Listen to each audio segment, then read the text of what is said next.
Welcome everyone to this very interesting topic, which is acidic nature of carboxylic acids. तो जैसे कि नाम ही suggest करता है कि कार्बोक्सिलिक एसिड्स एसिड्स हैं, but in this class we will take a look at what is the reason behind acidity of carboxylic acids. They are organic acids in the sense that they are obtained from organic sources. तो ये जो carboxylic acid है, this is a weaker acid as compare to your normal mineral acids like HCl, HNO3 और sulphuric acids, but it is stronger as compare to let's say phenol और alcohol. So carboxylic acids are stronger acids as compared to phenol and alcohol, but they are weaker as compared to mineral acids like hydrochloric acid, nitric acid or sulfuric acid. Now, जब भी हम compare करते हैं किसी भी acid की strength या acidity, तो मिनरल एसिड्स के हम टिपिकली यूज कर रहे थे पीएच, बट जब हम ऑर्गेनिक एसिड्स की बात करते हैं, ऑर्गेनिक कंपाउंड्स की बात करते हैं और वहां पर हम लोग एसिडिटी कंपेयर करते हैं, so we use a term which is known as dissociation constant of acid.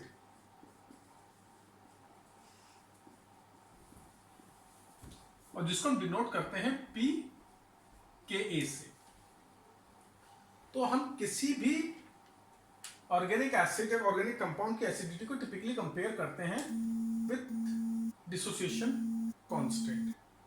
तो सबसे पहले हम अंडरस्टैंड करेंगे व्हाट इज डिसोसिएशन कांस्टेंट, और उसके बाद हम रीजंस देखेंगे behind the acidity of carboxylic acids. अब कोई भी एसिड ले लो आप, लेट्स से कार्बोक्सिलिक एसिड लेते हैं हम लोग RCOOH. तो क्योंकि एसिड है, it will exist in equilibrium with its ions, which is RCOO minus plus H3O plus. यहाँ पर मैं वाटर भी ऐड कर देता हूँ. तो जब हम aqueous solution लेंगे इसका, so this compound will exist in equilibrium with its ions. और equilibrium पर मैं क्या बोल सकता हूँ कि equilibrium constant इसका is equal to concentration of products upon concentration of reactants.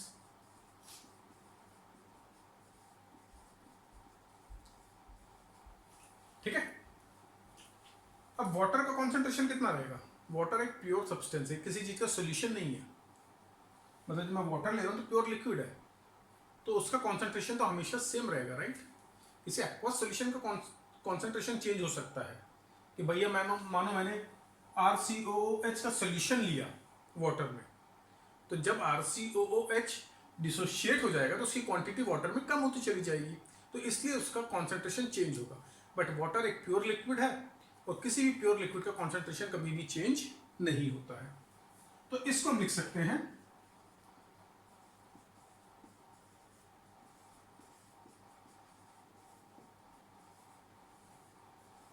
इसको इस तरीके से लिख सकते हैं.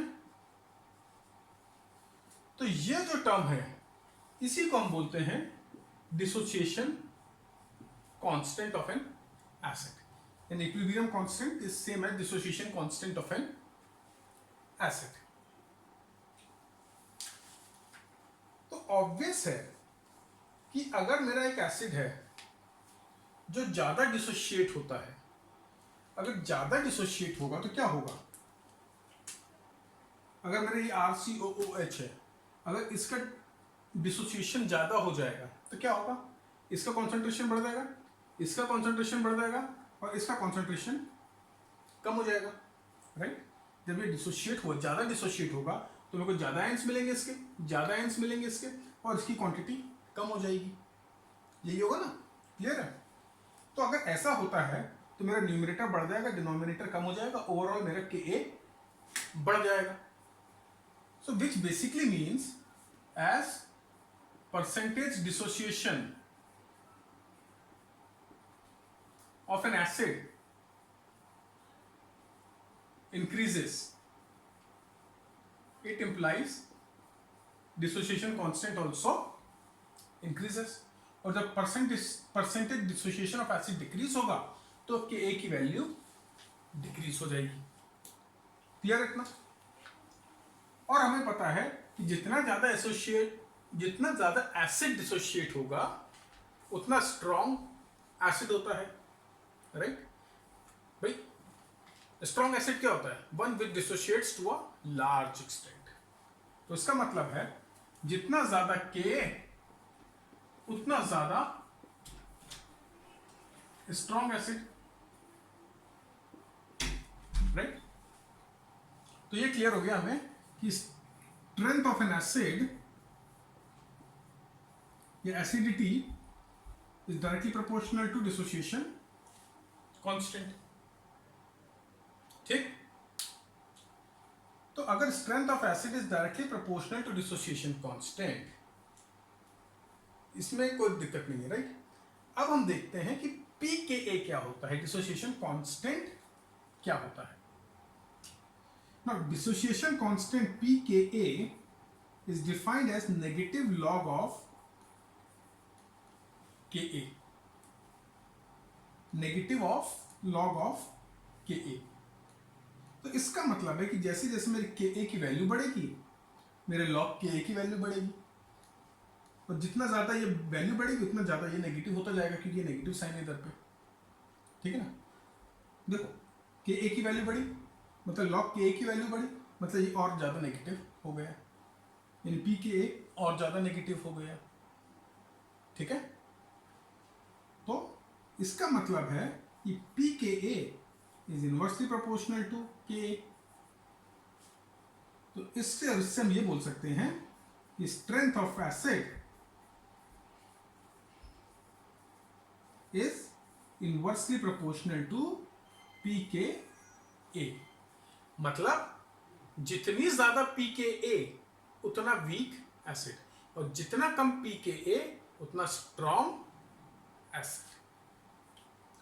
क्लियर है? इसमें किसी को डाउट? एक बार फिर से समझ लो।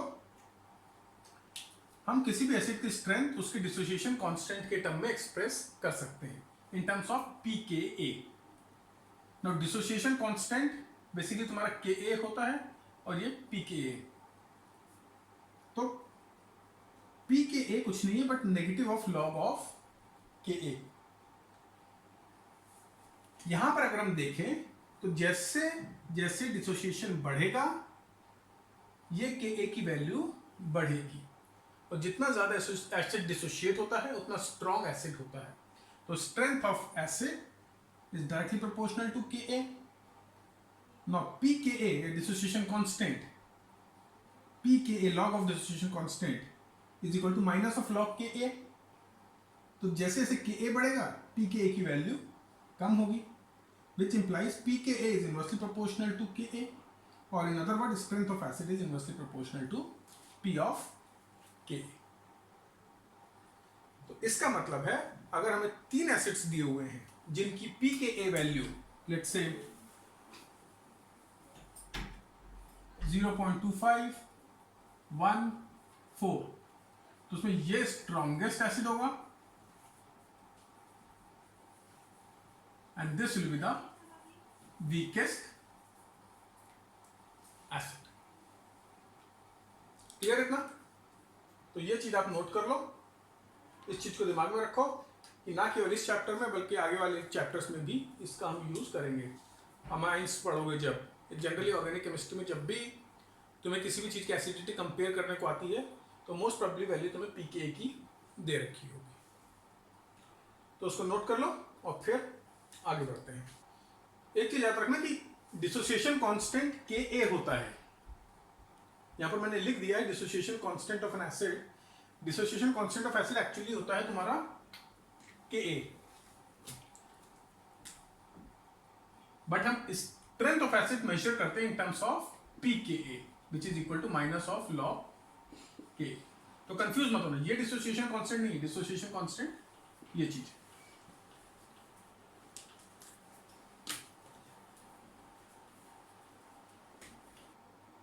चलो, now we have taken a look at dissociation constant and pKa. अब हम देखेंगे reasons behind why carboxylic acid are stronger acids as compared to phenols and alcohols. तो सबसे पहले हम कार्बोक्सिलिक एसिड का स्ट्रक्चर समझते हैं. Now carboxylic acid can be considered as a hybrid of two resonance structures.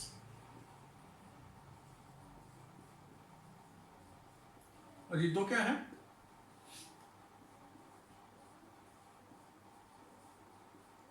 ये आपका कार्बोक्सिलिक एसिड है. इस ऑक्सीजन पर भी दो लोन पेयर, इस ऑक्सीजन पर भी लोन पेयर.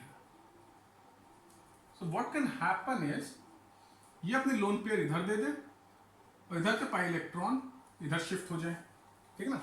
इस ऑक्सीजन ने अपने लोन पेयर यहां दे दिए और ये पाई इलेक्ट्रॉन इस ऑक्सीजन पर शिफ्ट हो गए. तो क्योंकि ये पाई इलेक्ट्रॉन इस ऑक्सीजन पर शिफ्ट हो गए तो इसके पास अब ये नेगेटिव चार्ज आ जाएगा and this oxygen will acquire a positive charge. So because of this structure is because of these two resonance structure, this oxygen carries a slight positive charge. और हमें पता है oxygen is very electronegative, right. It the second most electronegative element after fluorine. तो ये अपने ऊपर positive charge बर्दाश्त नहीं कर पाता है. तो what it will try to do, it will try to take और pull electron from this hydrogen. ये जो बॉन्ड है इसके इलेक्ट्रॉन से अपनी तरफ खींचने की कोशिश करेगा. As a result of which it becomes very easy to break this OH bond and give out hydrogen ion. समझा कि this positive charge on oxygen makes the cleavage यानी breaking oxygen hydrogen bond very easy, resulting in formation of H plus ion and carboxylate ion.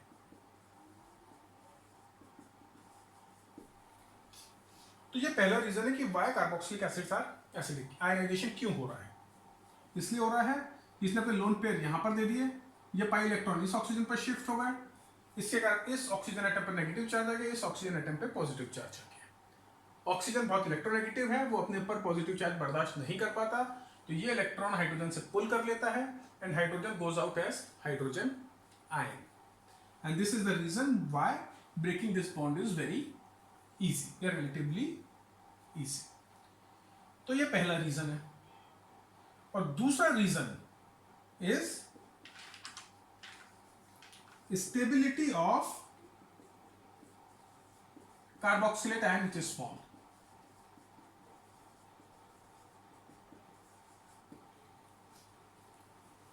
ठीक है. तो पहला reason कि breaking of bond easy हो गया तो आयनाइजेशन हो गया, मतलब एसिड की तरह बिहेव करेगा. अब दूसरा रीजन ये है, ये जो कार्बोक्सिलेट आयन बनने वाला है that is very stable again due to resonance. So because of which this ionization और this forward reaction is favoured and therefore it acts as a stronger acid. But why stronger than phenol, उसको भी अभी हम देखते हैं. तो पहले हम देखते हैं कार्बोक्सिलेट आयन का रेजोनेंस स्ट्रक्चर. इसको नोट कर लो, इसको रब करता हूं मैं और कार्बोक्सिलेट आयन के रेजोनेंस स्ट्रक्चर देखते हैं. ओके. तो जो हमें कार्बोक्सिलेट आयन मिला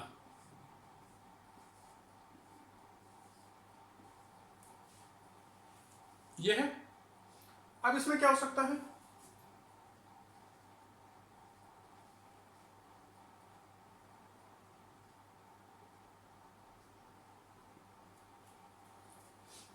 ठीक. अब इसमें क्या हो सकता है?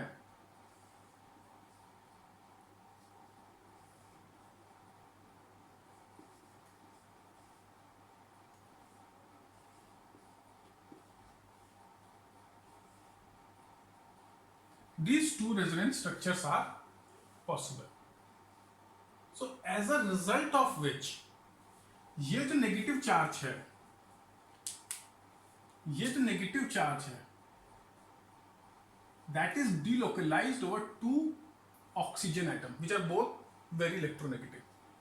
जो delocalization हो रहा है इस नेगेटिव चार्ज का, that is happening over two oxygen atoms which are both electronegative.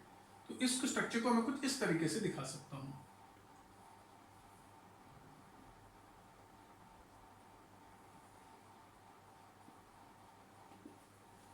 Okay, तो ये एक तरीके से मेरा रेजोनेंस स्ट्रक्चर हो गया. जबकि हम जब फिनॉल की बात करते हैं, अगर तो फेनॉक्साइड आयन का रेजोनेटिंग स्ट्रक्चर याद करो, तो उसके अंदर भी डिलोकलाइजेशन हो रहा था, पर उसमें डिलोकलाइजेशन हो रहा था ओवर वन ऑक्सीजन एटम और बाकी कार्बन थे. तो carbon is not that electronegative. तो as a result of which, क्योंकि इसका डिलोकलाइजेशन ऑफ नेगेटिव चार्ज दो इलेक्ट्रोनेगेटिव एलिमेंट्स के ऊपर हो रहा है, this is much more stabilized और much more stable as compare to phenoxide ion. Therefore, it has got higher acidity as compared to phenol. ठीक है, आया समझ में? क्योंकि इसके अंदर जो चार्ज डिलोकलाइजेशन है, ये दो स्ट्रांगली इलेक्ट्रोनेगेटिव एटम्स के ऊपर हो रहा है एज कंपेयर टू फिनॉल, जिसमें केवल एक ऑक्सीजन एटम के ऊपर डिलोकलाइजेशन हो रहा था और बाकी क्या थे? कार्बन. ठीक, इसको लिख लो. Stability of carboxylate ion due to dispersion बोल लो या डिलोकलाइजेशन बोल लो,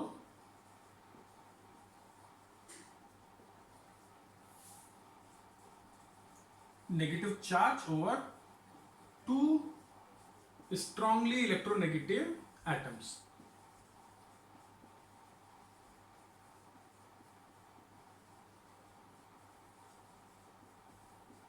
एज कंपेयर टू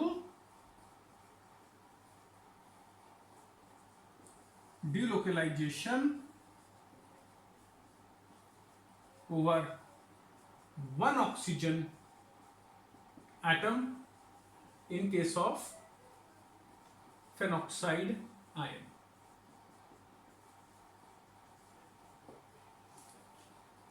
तो ये दो रीजन है कि why carboxylic acids are stronger acid as compare to phenols. और अल्कोहल से तो ज्यादा होंगे ही, क्योंकि अल्कोहल के अंदर जो अल्कोक्साइड आयन होता है वो रेजोनेंस स्टेबलाइज्ड नहीं होता है. तो अगर मेरे को इनकी एसिडिक स्ट्रेंथ लिखनी है, तो alcohol is less acidic than phenol, is less acidic than carboxylic acid. तो ये एसिडिक स्ट्रेंथ का ऑर्डर है and this is the reason. इसका स्क्रीनशॉट ले लो, इसको नोट कर लो and then we will look at कि अगर मैं कार्बोक्सिलिक एसिड के ऊपर कुछ सब्स्टिट्यूएंट लगाता हूं तो उससे उसकी एसिडिटी पे क्या फर्क पड़ता है.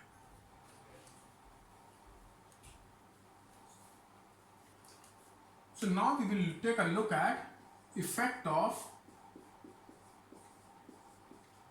substituents on acidity. और यह आप लोग 11th क्लास में भी कर चुके हो कि किसी भी जब भी हम किसी एसिड की स्ट्रेंथ को कंपेयर करने की कोशिश करते हैं तो हम हमेशा देखते हैं कि जो एनायन फॉर्म हो रहा है आफ्टर आयनाइजेशन वो कितना स्टेबल है.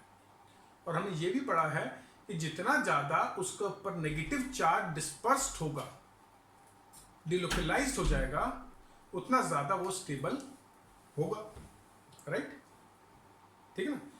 किसी भी चीज़ की स्टेबिलिटी के लिए चार्ज कम से कम होना चाहिए. तो अगर जो हमारा नेगेटिव आयन बन रहा है, एनायन बन रहा है, वो अगर स्टेबल हो जाता है due to dispersion of negative charge, तो वो उसकी स्टेबिलिटी बढ़ जाएगी. और स्टेबिलिटी बढ़ गई तो एसिडिक कैरेक्टर या स्ट्रेंथ ऑफ एसिड या एसिडिक स्ट्रेंथ बढ़ जाएगी. ठीक है. तो जब हम सब्स्टिट्यूएंट्स की बात करते हैं कि जब हमारे किसी कार्बोक्सिलिक एसिड के साथ जो सब्स्टिट्यूएंट्स अटैच्ड है, तो उसके अंदर हमें दो टाइप के सब्स्टिट्यूएंट्स देखने हैं। एक इलेक्ट्रॉन विड्रॉइंग ग्रुप अटैच्ड है कि इलेक्ट्रॉन डोनेटिंग ग्रुप अटैच्ड है। ठीक है, अगर इलेक्ट्रॉन विड्रॉइंग ग्रुप अटैच्ड होगा, जैसे हमारा ये COOH है, यहां पर लेट्स से मैंने CF3 लगा दिया एज अगेंस्ट CH3COH। अब मुझे पता है CF3 is the strongest electron withdrawing group. ठीक है, तो ये क्या करेगा, ये इलेक्ट्रॉन को अपनी तरफ पुल करेगा, ये नेगेटिव चार्ज को अपनी तरफ पुल करेगा। तो जो ऑक्सीजन के ऊपर जो कार्बोक्सिलेट आयन में नेगेटिव चार्ज है, जब कार्बोक्सिलेट आयन बनेगा तो उसमें जो नेगेटिव चार्ज रहेगा वो ज्यादा डिस्पर्स हो जाएगा। इस केस में क्या है, ये इलेक्ट्रॉन डोनेटिंग ग्रुप है, ये इलेक्ट्रॉन डेंसिटी को और बढ़ाएगा, यानी कार्बोक्सिलेट आयन में जो नेगेटिव चार्ज है उसको डिस्पर्स करने के बजाय उस नेगेटिव चार्ज को और बढ़ाएगा। तो इसकी स्टेबिलिटी, उस कार्बोक्सिलेट आयन की स्टेबिलिटी कम हो जाएगी। इस केस में कार्बोक्सिलेट आयन की स्टेबिलिटी बढ़ जाएगी। Therefore a presence of electron withdrawing group increases the acidity. Presence of electron withdrawing group increases acidity due to dispersion of negative charge। और ये केवल कार्बोक्सिलिक एसिड के लिए ट्रू नहीं है, अल्कोहल के केस में भी अगर तुम इलेक्ट्रॉन विड्रॉइंग ग्रुप अटैच कर दोगे तो उसकी एसिडिटी बढ़ेगी। फिनॉल के अंदर भी सेम होगा। ठीक है, किसी भी कंपाउंड की एसिडिटी बढ़ाने के लिए हम उसके ऊपर इलेक्ट्रॉन विड्रॉइंग ग्रुप अटैच करेंगे तो उसकी एसिडिटी बढ़ेगी। And where is presence of electron donating group reduces acidity by increasing electron density of anion. ठीक है, तो इलेक्ट्रॉन विड्रॉइंग ग्रुप एसिडिटी बढ़ाएगा, इलेक्ट्रॉन डोनेटिंग ग्रुप एसिडिटी कम करेगा। तो अगर हमें कंपेयर करने को आता है कि आपको 5 कंपाउंड दे देते हैं और उसमें पूछते हैं कि किसकी एसिडिटी ज़्यादा है किसकी कम है, तो हमें कुछ नहीं देखना, हमें देखना कि कौन ज़्यादा पावरफुल इलेक्ट्रॉन विड्रॉइंग ग्रुप है। और हमें पता है कि एक, अगर मैं कॉमन उसकी बात करूं तो let's say iodine, bromine, chlorine, fluorine, phenol, then you have NO2,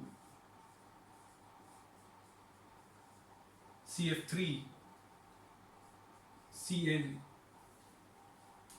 तो ये कॉमन सब्स्टिट्यूएंट्स का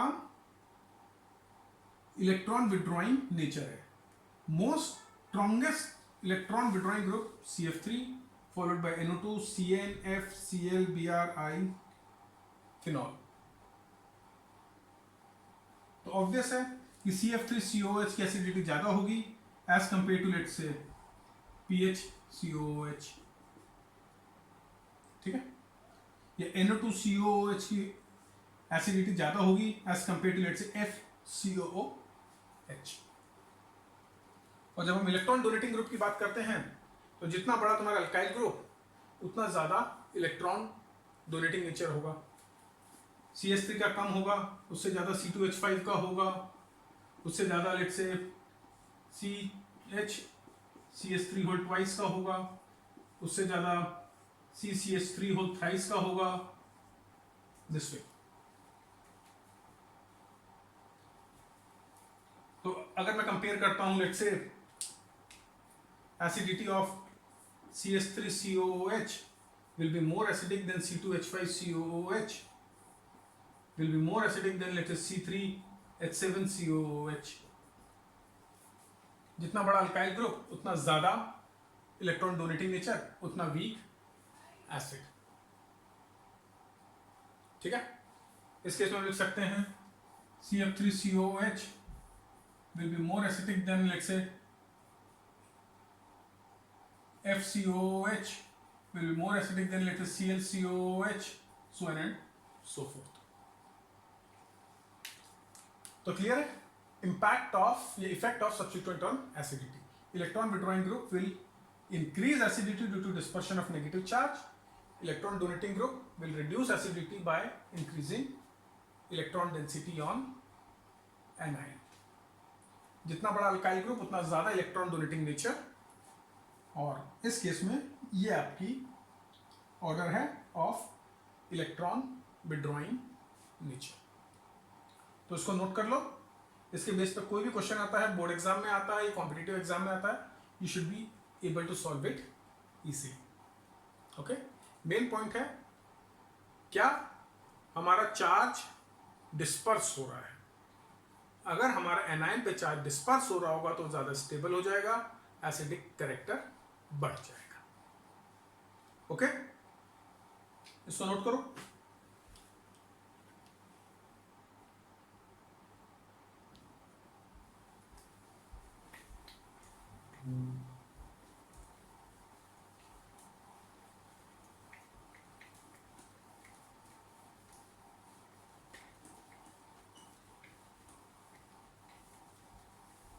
लास्ट एग्जाम्पल देख लेते हैं आज की वीडियो का।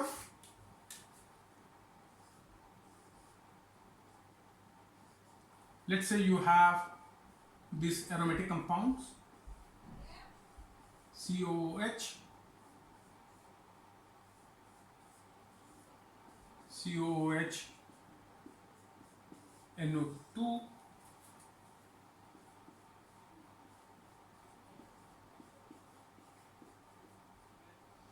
let's say CN,